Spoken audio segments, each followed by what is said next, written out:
Vou comentar aqui o debate entre o Matheus Tibúrcio, do canal Sic et Non, e o do Lucas Banzoli. É um debate que foi entre um católico e um protestante sobre o tema só a escritura. Antes de começar, gostaria de pedir para vocês para curtirem, comentarem e se inscreverem neste canal Guerrilha Cultural como uma forma de incentivo. Então, vamos tentar entrar no assunto aqui, que é minhas impressões acerca desse debate. Primeiro, nós temos o Matheus Tibúrcio, que abordou a questão da sola escritura a partir de um ponto de vista mais epistemológico.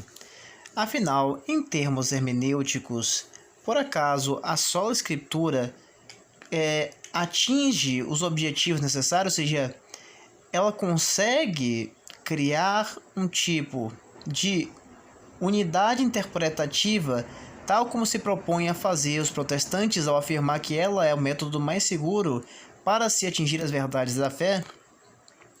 Então, o Matheus Tibúrcio realmente elaborou uma argumentação propriamente filosófica. E me pareceu que o Lucas Banzoli não adentrar sequer o debate.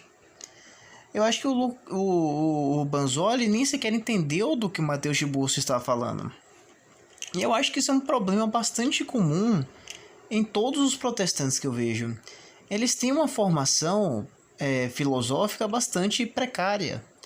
E tem uma tendência desde criação, dentro da formação que tiveram religiosa, a ver as escrituras como algo que você meio que trabalha como se você estivesse fazendo um caso jurídico. Como você trabalha um caso jurídico? Você chega na sua petição, tenta separar o número maior possível de leis, de jurisprudência, de doutrinadores que possam reforçar sua tese, e aí você joga para o juiz se convencer do seu argumento, mostrar que essa é a força da lei. E o protestante faz isso com as escrituras. Ele pega essas passagens e joga em uma quantidade imensa, em que é realmente muito difícil você, ao vivo, assim, sem meditar passagem por passagem, realmente elaborar todo o sentido. E por sorte, o Matheus Tibúrcio não caiu nesse equívoco de ficar fazendo brigas de passagem.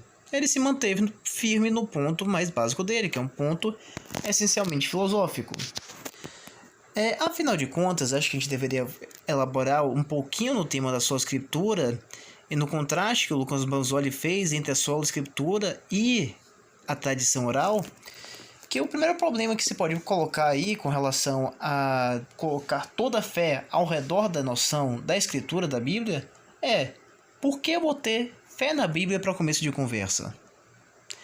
Para eu ter uma fé na Bíblia, para eu ter uma fé nesse livro, obviamente eu preciso de algum elemento que não está contido no livro que me leva a ler e entender esse livro como autoridade. Porque não é algo tão imediato, talvez para as pessoas que tenham nascido em uma família religiosa desde cedo isso pareça meio estranho, mas não é algo imediato aceitar que as escrituras e os evangelhos são uma autoridade tão absoluta assim. É um livro que poderia ser tratado como livro como qualquer outro. Um livro de sabedoria, talvez, um livro como o de Platão, um livro como o de Aristóteles. Afinal, o que é que diferencia esse compilado de livros que a gente chama de Bíblia das Sagradas Escrituras de qualquer outro? Ora, a resposta que eu dou para isso é a mais simples possível. Esse livro reflete uma realidade propriamente divina, mas para eu acreditar que ele reflete a realidade de um fato divino, eu preciso necessariamente reconhecer que existe um elemento da fé que é inteiramente extra-bíblico e é obrigatório para que se possa aceitar e compreender a Bíblia. Não há como você se dizer um cristão se você nem sequer acredita na existência de Deus.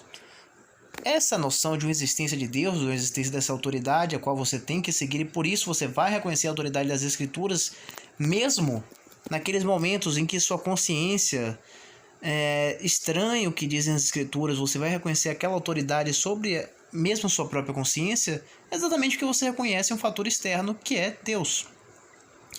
Não à toa, o apóstolo Paulo faz uma referência a fatos concretos na hora de dizer se o Cristo não ressuscitou, então é vã a nossa fé. Então, o primado que Paulo coloca é um primado acerca da ressurreição do Cristo, desse caráter divino do Cristo que dá a autoridade da fé. E é óbvio, é uma fé em um Cristo que ressuscita. E qual é a questão de você ter uma fé em um Cristo que ressuscita? Significa que a religião permanece viva, ou seja, a religião não se enterra junto com Jesus Cristo. A religião prossegue, Deus continua intervindo na história como sempre interviu e como interviu antes das Escrituras. As Escrituras não limitam tudo que a fé tem a dizer, apesar de que elas são absolutas, então sem dúvida você vai achar milhares de passagens de santos, até mesmo santos católicos, reconhecendo a autoridade da Escritura e a infalibilidade da Escritura, porque isso não é disputado por católico nenhum. Não à toa alguns protestantes, Santo Tomás de Aquino, lá no século XIII, XIV, não sei exatamente agora, que ele defendia a sua Escritura. Mas não, ele só está dizendo o básico. Católicos acreditam sim na Escritura, apesar de reconhecer que a Escritura não dá para limitar tudo, que é uma impossibilidade. Então, às vezes, as pessoas querem ficar nesse juridiquês, de ficar fazendo compilados de argumentos e não meditar quais são os requisitos básicos mais elementares, lógicos, para que nós possamos compreender a mera ideia de que a Escritura possui algum tipo de autoridade. E eu devo dizer, para aquelas pessoas, os primeiros cristãos, e quando eu digo os primeiros cristãos, aqueles que estavam vendo Jesus pregar na própria sinagoga deles, aquele que estava, que nem os apóstolos, pescando e Jesus chama, me siga. Eles não tinham nenhuma escritura. Eles viram Jesus na hora, viram que era divino e seguiu. Essa era a fé verdadeira deles, é a fé num fato. E é um fato que, como eu já mencionei, se perpetuou pela história. E por isso nós temos uma tradição oral. Uma tradição oral não é só de ensinamentos ocultos dos apóstolos que ninguém sabe o que é. Também é uma tradição acerca do que foi acontecendo ao redor dos anos, acerca da fé, dos milagres que acontecem na vida das pessoas. E obviamente, eles acontecem. Deus não parou de funcionar. Eu acredito que, principalmente pessoas cristãs, certamente já tiveram contato com algum tipo de milagre, com experiência com o divino, ou alguém da família vai poder te relatar algo assim.